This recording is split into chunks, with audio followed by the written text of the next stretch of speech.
उत्तराखंड के कई इलाकों में 2 दिन से भारी बारिश हो रही है और आज भी कई इलाकों में भारी बारिश की चेतावनी जारी की गई है। कुछ इलाकों में इस वक्त भी बारिश चल रही है और एहतियातन स्कूल कॉलेज बंद कर दिए गए हैं। 4 धाम यात्रा को भी सरकार ने रोक दिया है।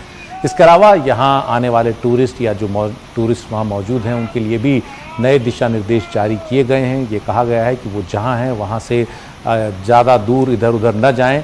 लगातार बारिश के बीच प्रशासन अलर्ट है। जो हालात हैं उसे देखते हुए कई जगह राहत और बचाव का काम चल रहा है। इस मसले पर प्रधानमंत्री नरेंद्र मोदी ने उत्तराखंड के मुख्यमंत्री पुष्कर सिंह धामी और केंद्रीय मंत्री अजय भट्ट से बात की। कल राज्य सरकार ने एक आपात बैठक भी इस मसले पर बुलाई। मुख्यमंत्री ने बताया कि उत्तराखंड में अब तक अलग अलग घटनाओं में 16 लोगों की मौत हो चुकी है। डेथ का आंकड़ा है कल 2 दिनों से लगातार मिलाकर 11 लोगों का आज आया है, 5 लोगों का कल आया था और कुछ लोगों का अभी दबे होने की भी आशंका है कि दबे हैं। अभी क्लियर जैसे जैसे मौसम साफ होगा, क्योंकि मौसम विभाग कह रहे हैं कि आज शाम तक जो है ये मौसम साफ हो जाएगा, बरसात कम हो जाएगी, जो मौसम की हम लोगों ने जानकारी ली है। तो कई इलाकों में नदियां एक तरह से उफन रही हैं और तटबंधों को तोड़कर बह रही हैं। और हालांकि ये मौसम होता है जब मानसून वापस लौट जाता है, इसके बावजूद ये स्थिति उत्तराखंड में है। हल्द्वानी से एक तस्वीर आई है सामने। भारी बारिश के बाद एक हाथी नदी के बहाव में फंस गया और किसी तरह से बाहर निकलने की वो कोशिश कर रहा है। आप देख सकते हैं कितना तेज जो पानी है वो इस वक्त है, जबकि आमतौर पर इस समय अब नदियों का स्तर कम होने लगता है।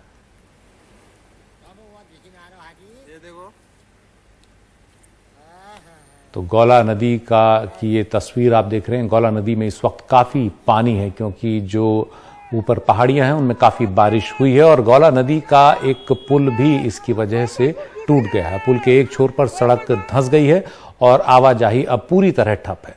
इस पुल को अब खतरा बना हुआ है कि यह भी बह सकता है और नदी में पानी का बहाव लगातार तेज है।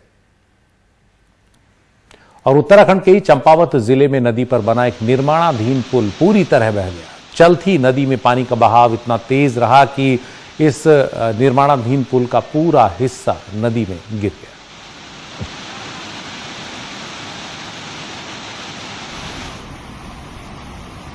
और उत्तराखंड के चमोली, रुद्रप्रयाग जिलों में भी लगातार भारी बारिश से हालात खराब हैं। चमोली बद्रीनाथ नेशनल हाईवे के लामबगड़ में नाले में एक कार फंस गई। लामबगड़ वो इलाका है जहां भूस्खलन अक्सर होता रहता है और इसके बाद सीमा सड़क संगठन की जेसीबी की मदद से इस कार को वहां से निकाला गया। कार में बैठे सभी लोग सुरक्षित हैं।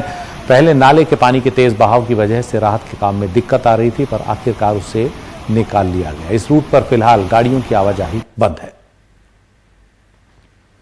तो लगातार बारिश से उत्तराखंड के कई इलाकों में लोग परेशान हैं। कुछ जगहों पर यात्रियों के फंसने की भी खबर आ रही है। एसडीआरएफ, उत्तराखंड पुलिस ने जानकी चट्टी से यात्रियों को देर रात सुरक्षित गौरीकुंड पहुंचाया। ये यात्री केदारनाथ मंदिर में दर्शन के बाद वहां फंस गए थे और भारी बारिश के बाद लैंडस्लाइड और मलबा गिरने का खतरा बना हुआ था। रात भर हो रही मूसलाधार बारिश और तमाम मुश्किलों को झेलते हुए एसडीआरएफ ने 22 यात्रियों को यहां से निकाला है।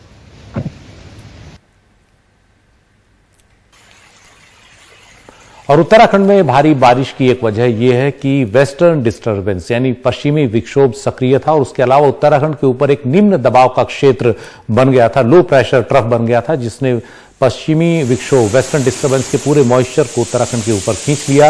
और खासतौर पर उत्तराखंड के जो लोअर हिल्स हैं यानी जो लोअर हिमालयाज है वहां ज्यादा बारिश हुई और नैनीताल वहीं पड़ता है। और इस वजह से आप देख सकते हैं जो मॉल रोड है नैनीताल की वो वहां तक पानी आ गया। जो झील है वो ओवरफ्लो करने लग गई। आमतौर पर इस तरह के दृश्य इस मौसम में तो कभी देखने को नहीं मिलते, बरसात में भी ऐसा कम ही होता है और इस वजह से काफी लोगों को परेशानी हुई है। मॉल रोड झील से काफी ऊपर है। जिन लोगों ने नैनीताल देखा, अगर वहां तक पानी भर गया तो इससे पता चलता है कि आसपास की पहाड़ियों में बारिश कितनी ज्यादा हुई। और रामनगर में भी भारी बारिश से नदी नाले उफान पर हैं। जगह जगह पानी भरने से कई सड़कें बंद हैं। कॉर्बेट पार्क घूमने आए कई सैलानियों और स्थानीय लोगों की कार भी इस पानी में बह गई हैं। कॉर्बेट के बैराज खोले जाने से भारी मात्रा में पानी रामनगर के अंदर कई रिहायशी इलाकों में भी पहुंच गया है। तो बैराज की इन तस्वीरों से पता चल रहा है कि पीछे से कितना पानी आ रहा है और ये जो पानी है ये कई घरों और होटलों में भी घुस गया, जिससे जनजीवन काफी प्रभावित इन इलाकों में हुआ है।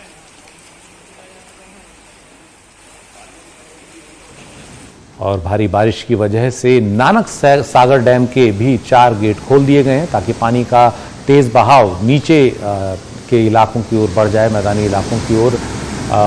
ऊपर नदियों का जलस्तर लगातार बढ़ रहा है और उससे डैम में काफी ज्यादा पानी आ गया है।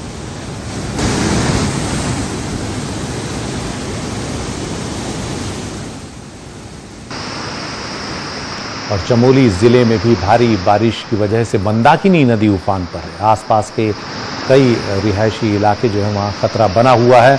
आपको बता दें, जब केदारनाथ की आपदा आई थी तो इसी मंदाकिनी नदी ने वो विध्वंस मचाया था जिसमें 5000 से ज्यादा लोगों की जान गई थी।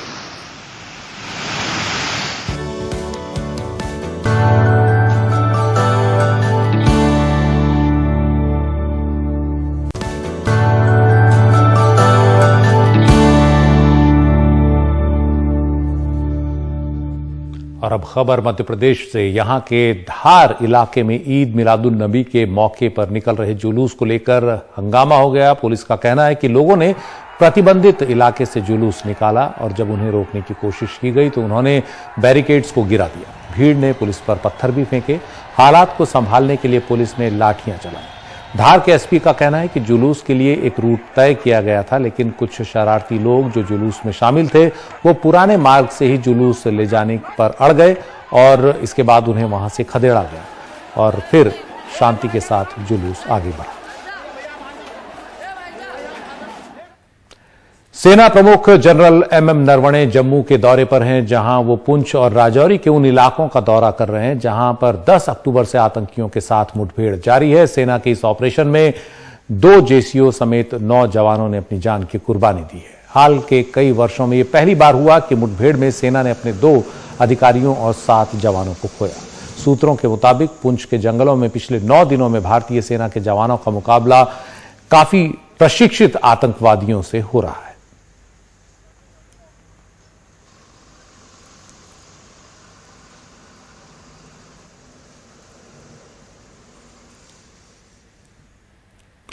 कश्मीर घाटी में आतंकी अब लगातार प्रवासी मजदूरों को निशाना बना रहे हैं और इससे जो हालात वहां बिगड़े हैं उससे इन मजदूरों में दहशत है। कई लोग कश्मीर घाटी छोड़कर वापस दूसरे राज्यों को, अपने घरों को जा रहे हैं। ऐसे में कोशिश है कि क्या इन लोगों को सरकार रोक पाएगी। ये मजदूर डरे हुए हैं और इस वजह से पलायन कर रहे हैं। हमारे सहयोगी परिमल कुमार ने जम्मू से पुणे जाने वाली ट्रेन में वहां जो मजदूर थे, प्रवासी मजदूर, उनसे बात की जो कश्मीर घाटी से लौट रहे हैं। फिलहाल हम नई दिल्ली रेलवे स्टेशन पर हैं और यहाँ पर झेलम एक्सप्रेस आई है, जम्मू से आती है, पुणे को जाती है। यहाँ पर कुछ मुसाफिर भी हैं। खबरों के बाद जो है लोग वहाँ से निकलने शुरू हुए हैं। आपके जानने वाले लोग भी वहाँ से निकल रहे हैं? सब निकल रहे हैं। लेकिन लगातार ये खबरें आनी शुरू हुई हैं कि जिस तरीके से हालात वहाँ पर बिगड़े हैं उसके बाद से लोग जो हैं वो वहाँ से लगातार निकल रहे हैं। और ये भी महिला बता रही है कि इनके जो जानने वाले लोग हैं वो भी वहाँ से निकल रहे हैं। वहाँ से कितने महीने पहले गए थे? फिलहाल में मेरे को तो 1 महीना हुआ है। 1 महीने। और वहाँ से लगातार लोग निकल रहे हैं? हाँ, बहुत लोग निकल रहे हैं। आपके आस पड़ोस में भी लोग निकल रहे थे? हाँ, बिहारी लोग हैं, सब बहुत लोग निकल रहे हैं। जो हालात बिगड़ा है उसके बाद से निकलने शुरू। हाँ। कहाँ रहते हैं आप? धौलपुर। हाँ, धौलपुर। अच्छा, सब धीरे धीरे आपकी कॉलोनी में जहाँ पे आप रहते थे वहाँ पे मजदूर तबके के लोग बहुत ज्यादा रहते थे? हाँ।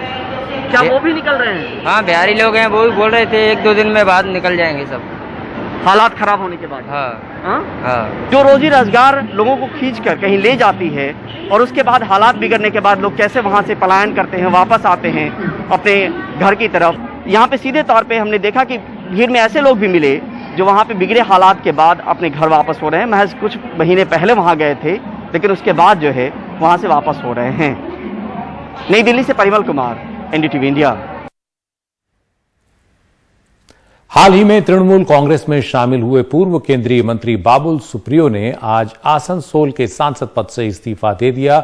लोकसभा स्पीकर ओम बिरला को उन्होंने इस्तीफा सौंपा। बाबुल सुप्रियो आसनसोल से बीजेपी के टिकट पर चुनाव जीते थे और पिछले दिनों तृणमूल कांग्रेस में शामिल हो गए। बाबुल सुप्रियो ने कहा कि जिस पार्टी के लिए मैंने 7 साल मेहनत की, उसे छोड़ते वक्त दिल व्यथित था। मैं प्रधानमंत्री नरेंद्र मोदी, अमित शाह, जेपी नड्डा और राजनाथ सिंह का आभार व्यक्त करता हूं।